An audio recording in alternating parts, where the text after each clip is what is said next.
A lição 10 é...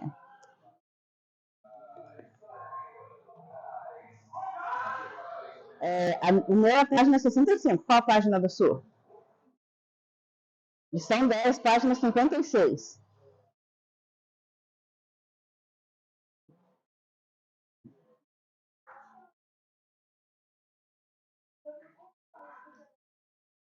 Aí eu gostaria de estar nos reunindo, né, estar orando primeiro para a gente dar início ao nosso estudo.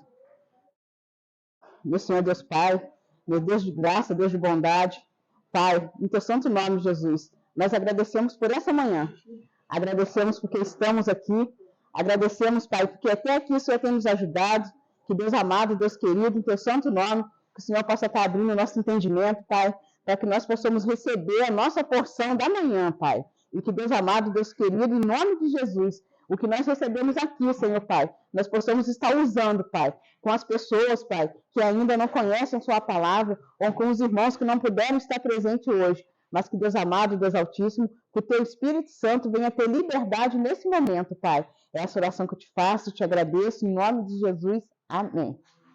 Lição 10, página 56, né? Página 56. O texto base é 1 Coríntios, capítulo 6.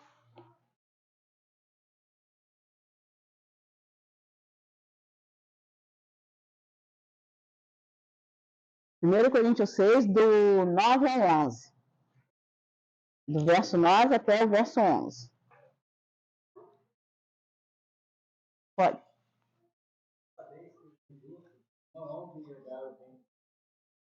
Não desenganeis, nem os impuros, nem os idosos, nem os adultos, nem os efeminados, nem os sodomitas, nem os ladrões, nem os avarentos, nem os bêbados, nem os maldizentos, nem os roubadores, herdarão o reino de Deus.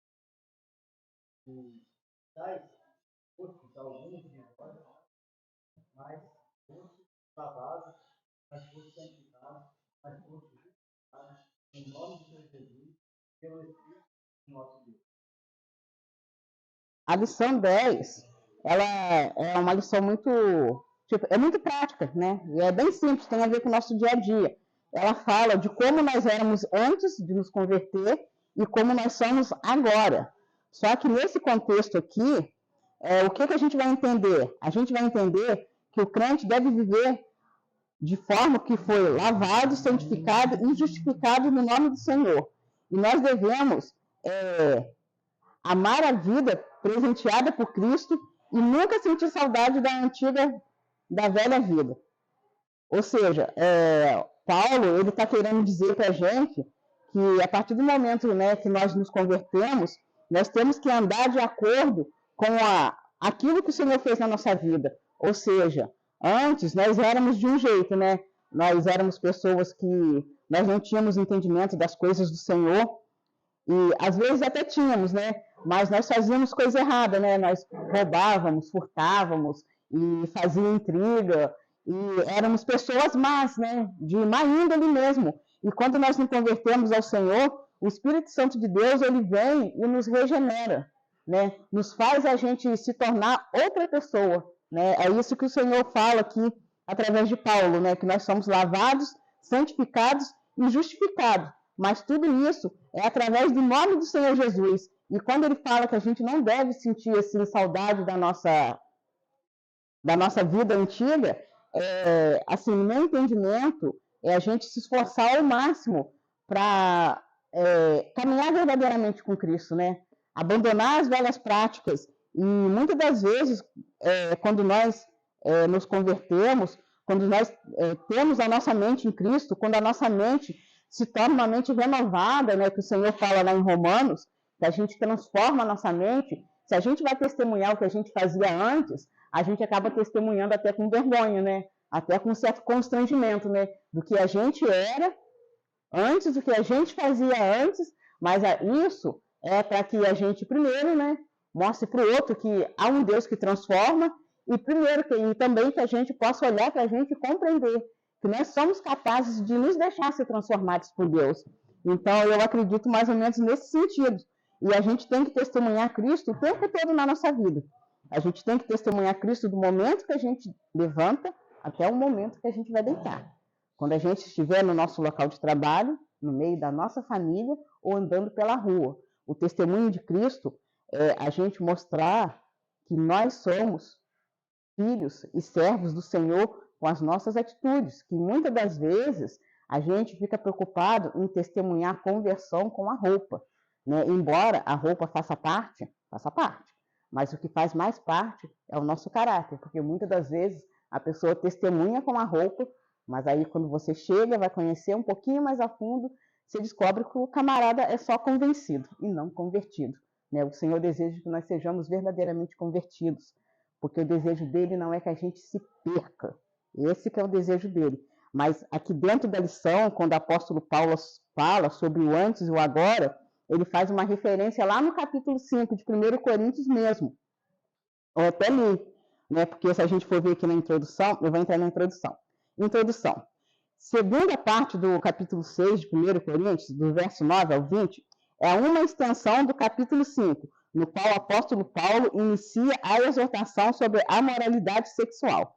A atitude de arrogância da igreja diante daquele caso desagradável era um sinal de que os cristãos de Coríntios podiam vir a ter outro comportamento indevido quanto ao sexo. Era necessário, portanto, que fosse ainda instruído a agir como pessoas que experimentaram o poder transformador do Espírito Santo e que aprendesse a usar o corpo para servir o reino de Deus.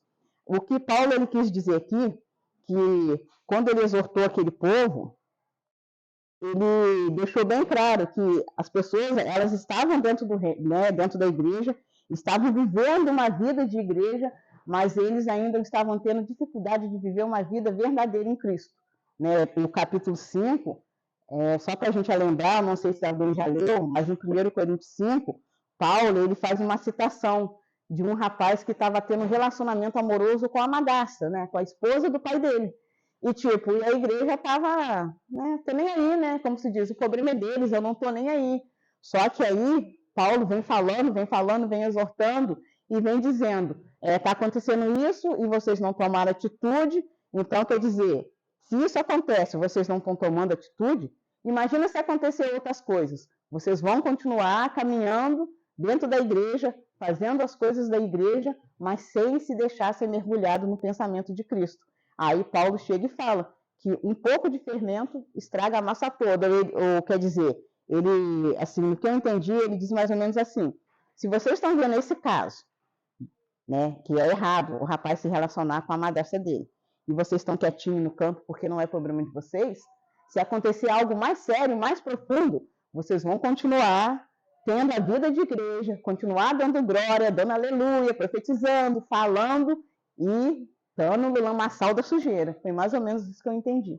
Pode falar, pastor. A gente não viu um pouco da história, né? Do contexto da história, eu gosto muito de fazer isso. Quando eu prego, isso eu gosto de ver o contexto ali, inclusive a vida social das pessoas. Né? Corinthians ele era uma cidade portuária. Era na época, quase que a capital econômica da região toda ali. Tem pessoas que teve lugares. E tinha uns templos, alguns chamados Helena, né? Outros, o povo lista ali, eles é muito comum. Eles têm dias e dias de orgias. E aí, quando eles foram para a igreja, né, quando eles se converteram, como aquilo era uma questão cultural religiosa, eles acharam que dentro da igreja, dentro da cultura também cristã, eles podiam fazer coisas parecidas. Né? Muitas sacerdotisas helenistas se converteram ao cristianismo. Só que elas, poxa vida, elas foram formadas desde pequenas para ser sacerdotisas de Helena, né? E era comum elas serem usadas em rituais sexuais que ficavam dias e dias, sabe, naquelas orgias.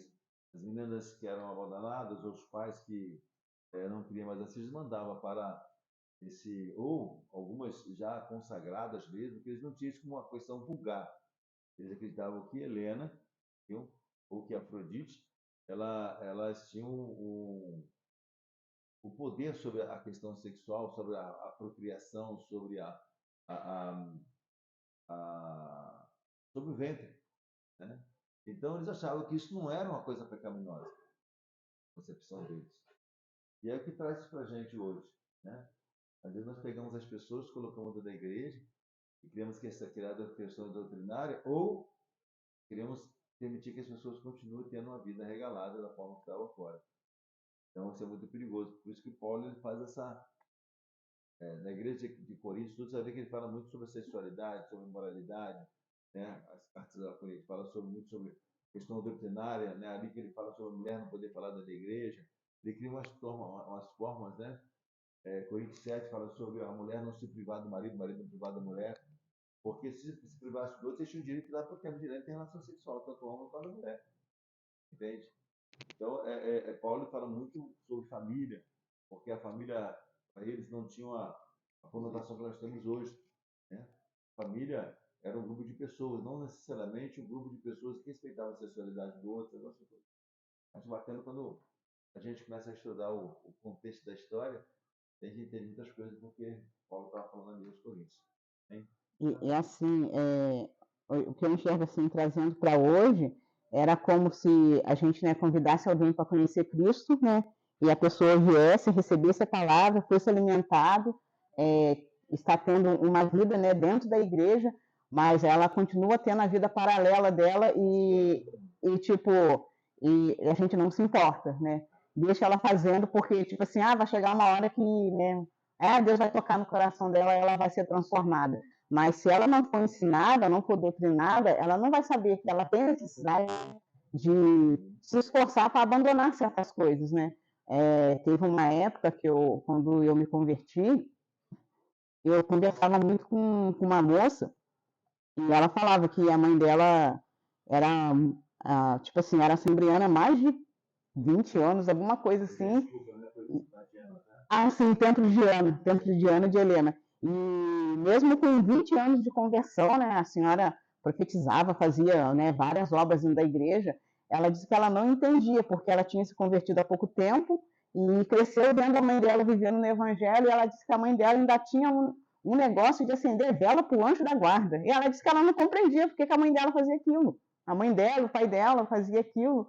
E ela disse que uma vez ela questionou a mãe dela, e a mãe dela disse que é porque ela não achava nada de errado, que ela sempre fez, que ninguém nunca falou para ela que ela não devia fazer, e ela seguiu a vida dela, né, sempre orando, profetizando, fazendo obras dentro da igreja, mas ela sempre tinha um cantinho dela que ela acendia a vela pro tal anjo da guarda, e a filha dela não conseguia entender por que ela agia daquele jeito. E muitas das vezes é assim, né? Seja um rito religioso, ou seja algo que a gente carrega, né, com a gente antes de se converter, a gente não enxerga a necessidade de abandonar aquilo, ou se alguém vira e fala que você tem que abandonar aquilo, ninguém te explica por que você tem que abandonar. Só vira e fala que você tem que abandonar. Aí, uma vez conversando com essa menina, em relação até a essa história da vela, né, do anjo da guarda, eu falei assim para ela, então, eu trabalhei na casa de uma senhora que ela era super católica, então eu sei assim de várias coisas sobre o catolicismo. E ela dizia que quando a gente acende vela é porque está no escuro. Se o Espírito Santo te ilumina, para que você vai precisar da vela? Aí ela, mas minha mãe nunca falou isso. Falei, não, falei, pelo menos foi o que eu aprendi com a senhora, né? Que a vela era acendida para poder iluminar o teu anjo pelo Espírito Santo. Mas se o Espírito Santo nos ilumina, não tem necessidade de acender a vela. E ela pegou, saiu, né? Saiu lá com os questionamentos dela, mas... Isso aí, meu pai. Meu pai era uma pessoa muito violenta na cidade. Eu namorava em Mendes e depois de Barra do Piraí. E meu pai, ele teve uma experiência com Deus em Mendes, no estado do Rio de Janeiro. E aí logo depois nós mudamos para Barra do Piraí e ele foi para a Igreja Assembleia de Deus. Meu pai, durante muitos anos, ele tocava acordeon, né, sanfona na igreja, né? E ele sendo espírita, o que eu observava às vezes em casa? Isso sempre me confrontava, né? Ele estava na igreja e quando tinha as coisas difíceis, pastores o respeitaram, não colocavam nele muito limite. Né? Então, meu pai dentro da igreja é um cara bacana, em casa é um cara fantástico. Né? Pai muito referência, sabe? Meu pai assim, uma diferença de homem, de caráter muito grande, sabe? parou de beber, então foi um homem transformado. Mas na cabeça dele, ele tinha o direito, enquanto as coisas ficavam muito difíceis para ele, quer ser no serviço, quer ser em casa, quer ser... O que ele fazia? Ele invocava demônios em casa, ele manifestava. Na igreja, tocando acordeão, ou seja, ministério de louvor, né? Uma coisa que está muito difícil, por exemplo, uma pessoa ficava doente que não tinha, por exemplo, minha mãe, quando ficava doente, minha mãe ela tinha, hoje a gente sabe que é depressão, né? Até quando falava de depressão. Minha mãe, às vezes, ela ficava muito ruim. E aí, quando ele via que ela estava muito ruim, né? Ele ia e manifestava o demônio. E dava receita para minha mãe. O demônio dava receita para minha mãe. E ela era curada, né? Curada. Porque eles têm esse entendimento, esse poderio. Então, meu pai, todas as vezes que tinha um problema, quer que fosse problema, que ele orava e não via resultado, ele tocava os demônios lá em casa e dava as receitas e a solução vinha, né? Ou seja, eram elas que Satanás tirava para ele nunca abandonar de verdade as trevas. Isso ficou mais de uns 15 anos assim. Eu não lembro disso, mais de uns 15 anos meu pai ficou nessa história. Igreja e manifestando demônios em casa. Até que um dia parece que aquilo foi liberto de vez. Por mais de 15 anos assim. Então, tinha muito que a gente dá para a gente não se conformar. Se o teu discípulo está fazendo coisa errada, exorta, educa ele, para que ele não pague um preço por essas coisas. É sábio. Estava refletindo essa semana passada, na verdade, sobre as sementes, né? 4 sementes, aí tem caiu a beira do caminho, outra caiu entre as pedras, outra e tem uma que caiu em terra boa. É engraçado que das 4 sementes, só uma realmente deu fruto. E se a gente analisar, das 3 que caíram em terra ruim, só uma foi roubada, só uma foi tirada, né? Que é a que caiu lá dentro do caminho, vai lá, abre e leva embora.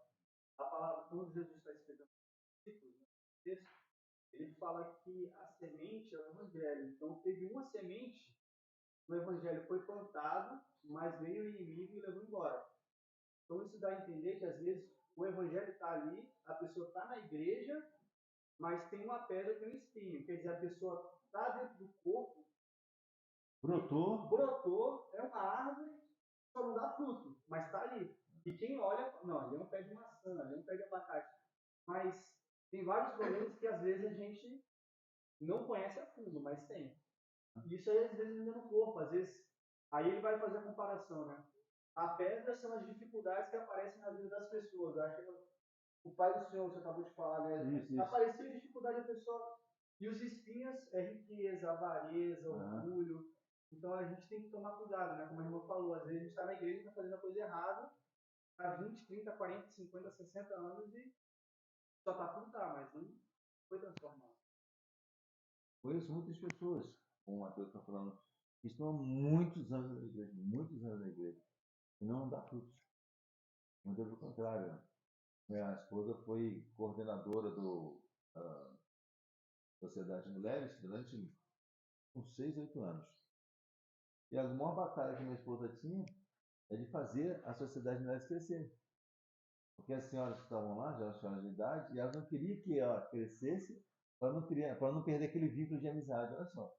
Porque se crescesse, ia atrapalhar elas, porque elas gostavam de fazer os bolos dela, transformar o chá da tarde, bater papo, começar coisa de senhoras. Então, minha esposa, a maior dificuldade, ela conseguiu fazer crescer, mas a maior dificuldade que foi ela quebrar essa resistência das mulheres de dentro da sociedade, não queria, porque vai entrar menina nova que vai atrapalhar a gente. Olha só. As meninas novas têm ideia de torcer, vai atrapalhar a gente, e não bloqueava aquilo. Né? E graças a Deus ela conseguiu quebrar aquilo, as próprias senhoras que estavam lá começaram a entender que era necessário, que as meninas novas que chegavam ia dar continuidade ao projeto, né? E graças a Deus cresceu bastante, cresceu consideravelmente. E as senhoras já entenderam, mas até então a chuva chegou, mas não queria que crescesse. As meninas novas atrapalharam. Deus é maravilhoso, né? Quando ele faz isso. Assim, Isso, a gente tem que ter esse discernimento, porque o crescimento ele vai com correção, vai com orientação, com disciplina, mudança. Quando eu vejo assim essas situações assim, uma das coisas que eu sempre lembro é que o Ivan fala muito sobre, né, sobre o nascer de novo, né? E é algo assim que hoje, cedo, ontem à noite eu estava lendo, eu estava até, assim, me questionando, assim, dentro do meu coração, né? Como assim um nascer de novo, né? Às vezes, a gente acha que a gente está fazendo a obra de Deus, está, né, fazendo a obra do reino, e a gente acha que a gente está inserido no reino, e a gente não está. E né, quando eu comecei a questionar sobre isso, né, como é o nascer de novo, né, eu lembrei de Jesus falando com Pedro, né? Jesus vira para Pedro e fala: Pedro, quando você se converter, aí você olha assim e fala: opa, mas como assim, como você se converter, né? O cara estava lá praticamente 24 horas do lado, né? Do lado do autor da vida, caminhava, né? Dia e noite do lado dele e ainda não era convertido. Sabia até qual era o perfuminho que Jesus usava e não era convertido. Falei: como assim, como você se converter? Eu, meu Deus, Pedro. Aí a gente olha assim e pensa: caramba, se você for parar para ver, o Pedro, ele foi um assim, dos homens da Bíblia que ele, tipo, ele era muito assim, ele dava o tudo dele em tudo que ele fazia. E, portanto, quando ele realmente se converteu, ele chegou e aí arrebentou com tudo. Levou o reino e levou a palavra e fez milhões de pessoas se converterem. E muitas das vezes o que a gente precisa é de ser exaltado, porque se a gente for parar assim, dentro da palavra, quantas vezes Jesus chamava a atenção de Pedro? Nossa, coitado de Pedro. Quantas vezes Jesus chegava lá e, né, tipo, né, Pedro, ele estava pensando que ele era tudo, era o cara, mas várias vezes Jesus tinha que chegar nele e falar: calma, Pedro, né, desacelera, calma, Pedro, não é assim. E, tipo, ele recebia. Né? Pô, imagina, cheio de carinho de Jesus. Mas dentro da igreja você joga no Não, você imagina. A situação que ele todo quadro com a vida, com a integridade, da segurança de Jesus, né? Derramando o amor dele do jeito dele para Jesus, parte de mim, Satanás. Caramba, cara, deve ter sido uma coisa muito ruim. É algo tremendo, assim, que você olha, se você for olhar, né, a palavra do Senhor é algo assim que vai revelando, né, vai revelando coisas, né, vai revelando tesouros ricos, né, que acrescentam na nossa vida. E assim, né, voltando para o texto, quando Paulo falou isso com essas pessoas, ele estava tentando, né, da melhor maneira possível, colocar na mente deles que eles eram novas pessoas. Eles eram novas criaturas, né? E eu lembro, né, a tarefa, eu fui lá em Gálatas, né? Eu fui no livro de Gálatas e li sobre o fruto do Espírito, né? Que aquele povo ali, ele estava entre a obra da carne e o fruto do Espírito. Eles estavam dentro da igreja, caminhavam dentro da igreja, mas muitas vezes por costumes, por tradições que eles traziam antes de se converter, eles não conseguiam se desligar, né? E quando a gente começa a ler Gálatas, eu li hoje cedo, em Gálatas 5, quando ele vai iniciar sobre o fruto do Espírito, ele fala que se a gente se encher do Espírito, a gente não satisfaz a vontade da nossa carne. Aí, no meu entendimento meu, dá a entender que as pessoas que estavam aqui nessa época, elas estavam cheias de obras humanas, né? Trabalhar, cuidar, edificar o templo com mãos humanas, mas eles não estavam se enchendo do que era realmente essencial, que é o Espírito Santo de Deus.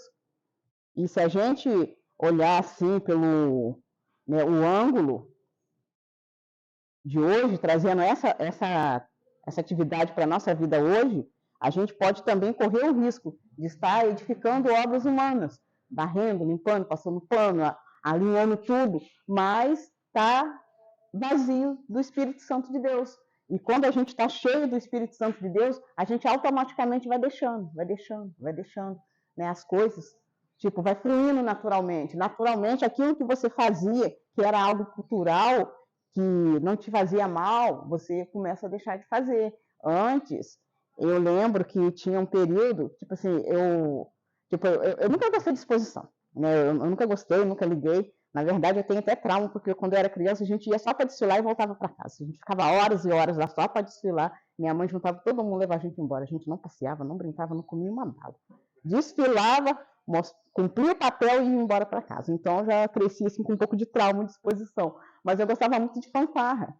Tipo assim, eu gostava de ver quando tinha fanfarra e quando o pessoal do Getúlio se encontrava lá com o Noel, pô, eram as melhores fanfarras que tinha em Resende, né? Aí, tipo assim, eu achava legal. Aí depois, com o tempo, eu fui olhando assim e falei, puxa, mas, né, falei, isso daí não tem nada a ver, né? Falei, o que que isso daí me acrescenta? É cultura? É cultura, mas, tipo assim, tá me acrescentando em quê? Aí eu comecei, tipo assim, a já não dar mais tanta importância. Aí eu fui me desligando, até que me desliguei de vez de ficar preocupada poxa, mas eu queria tanto ver a fanfarra, mas, tipo, né, eu pedia várias vezes autorização com a minha mãe, porque ela é minha mãe e minha avó ao mesmo tempo. E quando a gente, assim, é criado, assim, pelas pessoas mais antigas, né, a gente tem aquela criação, assim, tipo, mais rígida, né, você vai daqui ali, você tem que dizer que tá indo, você tem hora para ir, tem hora para voltar. Hoje em dia que parece que, né, a gente perdeu um pouco da mão disso, mas eu, né, na minha visão, eu acho que isso é extremamente errado, né? Eu acho que é, não é uma questão de cultura nem de tradição, é uma questão de cuidado, né? Eu acho que você tem que saber onde seu filho está indo, o que, que ele está fazendo, o que, que ele está deixando de fazer, né? E antes, os nossos pais, eles tinham muito isso, né? Chegava um amigo na sua casa, né? Seu pai e sua mãe queria saber o relatório inteiro de onde que o menino saiu. Agora, se chegar alguém lá para conversar com o Davi, se eu começar a perguntar, o menino já fica sem graça, o Davi já me olha torto, tipo, né, entrevistando o menino, pô, não sei o quê. E, tipo, para mim era normal. Agora, hoje em dia, para eles, não é tão normal assim, né? Mas que, né, a gente vinha também aprender a tratar da nossa família, preservar a nossa família mesmo, porque a nossa família é projeto de Deus. E eu lembro que quando eu era criança, a minha mãe fazia muito isso comigo, a minha avó, né? Assim, na pré-adolescência, eu ia e, tipo assim, eu só podia ir se meus irmãos fossem juntos. E aí a gente ia lá e via fanfarra, poxa, eu achava, né, eu viajava, falava, nossa, que legal. E aí eu fui crescendo carregando isso comigo. E depois, quando eu comecei a conhecer as coisas de Deus, né, fui introduzida no Evangelho pela minha cunhada, e eu comecei a não dar mais tanta importância, porque eu via que, né, que tipo assim, era algo que não me edificava, né? Qual era o sentido de eu estar lá, assistindo aquilo? Então foi aonde eu fui me afastando e deixando, né, que Deus trabalhasse na minha vida, né? E, né, nós temos coisas que ainda precisam ser tratadas, ser trabalhadas, mas há coisas que a gente vai abrindo a mão espontaneamente. E aquele povo aqui nesse tempo, eles tinham essa dificuldade de abrir a mão do que era cultural.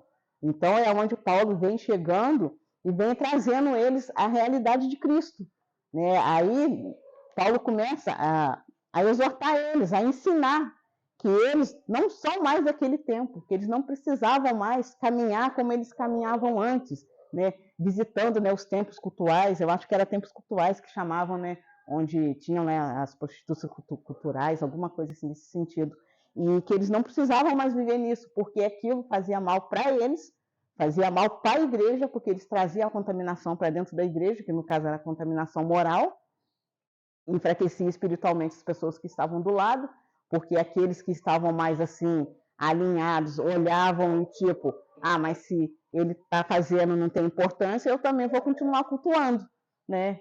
Porque se ele está cultuando e não tem importância para ele, por que, que eu vou parar? Era mais ou menos assim nesse sentido.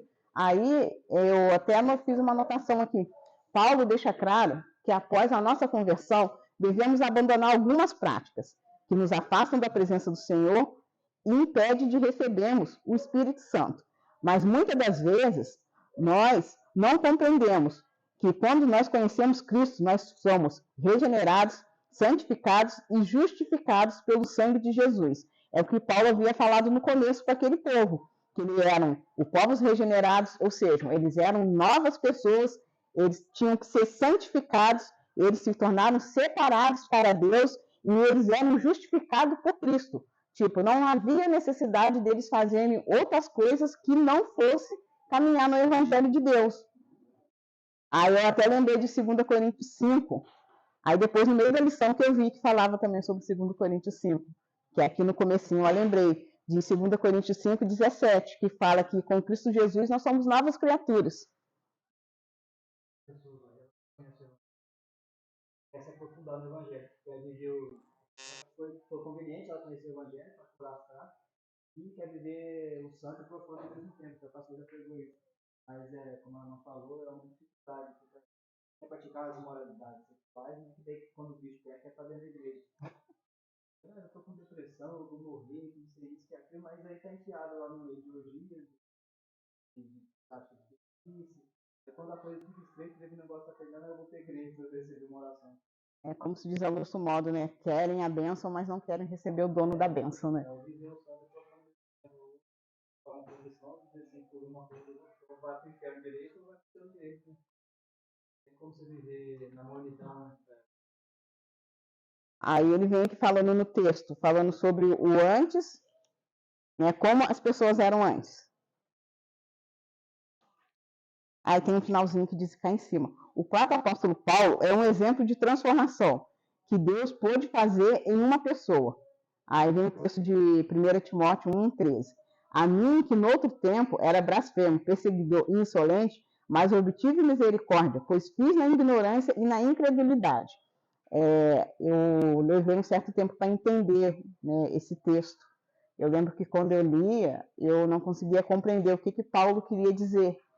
E assim, hoje eu entendo que Paulo, ele deixa bem claro que antes, quando ele era o perseguidor, tipo assim, ele era religioso, mas ele estava inserido ali naquilo que ele foi ensinado, naquilo que passou para ele, né?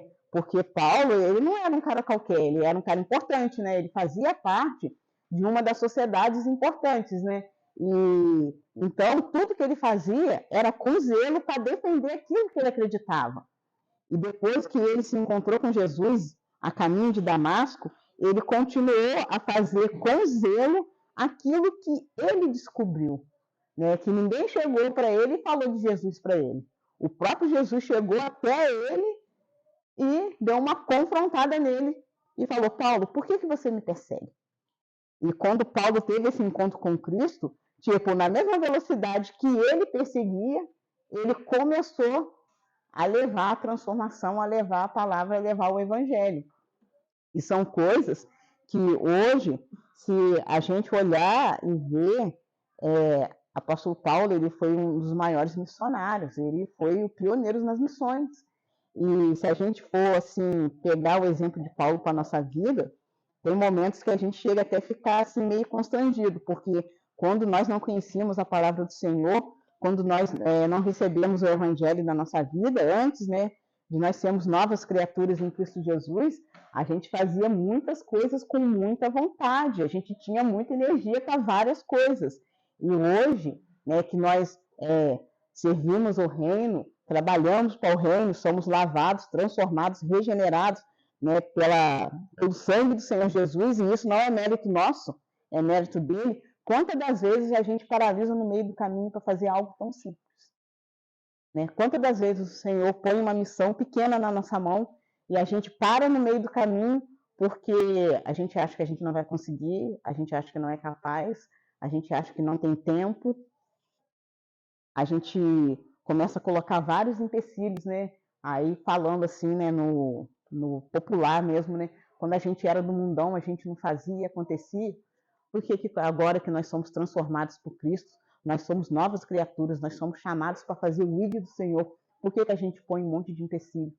Né? Por que a gente põe um monte de coisa paralisando pelo meio do caminho, né? É como se a gente tivesse mais energia quando era de fora do que quando entrou para dentro do reino. Isso é algo que muitas das vezes eu sou confrontada com isso. Eu me questiono, tipo assim, na minha vida pessoal, eu como pessoa, eu viro e falo, não, eu vou fazer sim, sabe por que eu vou fazer? Eu vou para o culto, eu vou sentar, vou adorar, vou erguer minha mão, vou louvar, vou gritar, vou fazer tudo aquilo que o Espírito Santo me orienta a fazer. Porque quando eu estou lá dentro do serviço, o que o encarregado, que o gerente manda fazer, eu faço. Por que aqui? Eu não vou para o culto não porque eu estou com a barriga doendo. Cara, mas trabalhou o dia inteiro com a barriga doendo. Eu não vou para o culto não porque eu estou tossindo, estou morrendo. Cara, mas trabalhou o dia inteiro tossindo, morrendo. Com medo de quê? De descontar o pagamento? Aí a gente tem mais medo de descontar o pagamento, tem mais medo do esposo ou da esposa dar piti com a gente do que honrar o sangue que foi derramado ali na cruz pela nossa vida. Assim, é uma visão minha. É essa a visão que eu tenho. Então é aonde? Tipo, para mostrar que é boa, para mostrar que é santo? Não, porque eu sei o preço que o Senhor pagou para mim estar aqui. E se a gente, cada um tivesse consciência do preço que Cristo pagou para cada um de nós estarmos aqui, a gente demoraria, ou então nem inventaria desculpa para fazer aquilo que Deus põe nas nossas mãos. Eu falo com o meu filho, fazer o que é certo, o que é correto, o que é direito, isso é uma disciplina difícil, meu irmão. Requer, é trabalhoso, requer maior, requer um esforço da nossa parte, se manter correto, fazer as coisas direito, se manter naquele padrão. Agora, fazer o que é errado é fácil, já está errado, andar na sinalização do carro tudo regular e fazer o que você quer, somente fazer o que é errado, é fazer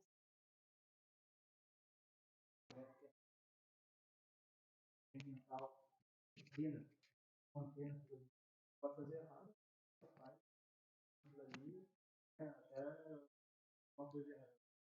Eu estou falando muito aí, é muito cabeça dura, muito burrão, mano, fazer as coisas pra já.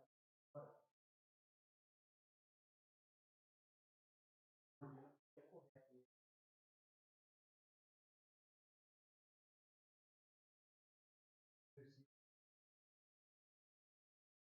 E pelo poder do Espírito Santo, coloca a nossa mente em obediência à palavra.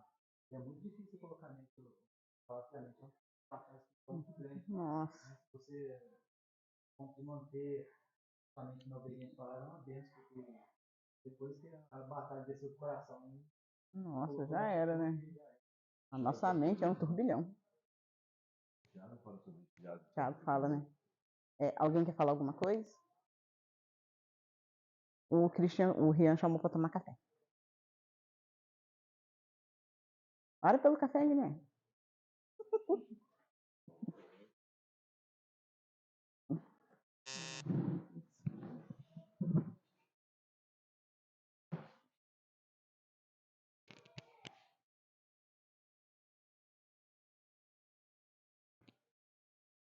Senhor, meu Deus, meu Pai, Pai querido, Pai amado, nós lhe agradecemos por esse alimento, meu Pai. Agradecemos porque o Senhor proveu, Senhor, meu Deus, esse alimento. Pai, eu peço para que esse alimento possa estar nos enchendo, nos abençoando, para que a gente não sinta fome enquanto a gente faz esse estudo, meu Pai. Pai, eu agradeço pelo estudo que está sendo ministrado aqui neste dia, meu Pai. E agradeço por esse dia, meu Senhor, meu Deus. Muito obrigado, Pai. Amém. Glória a Deus.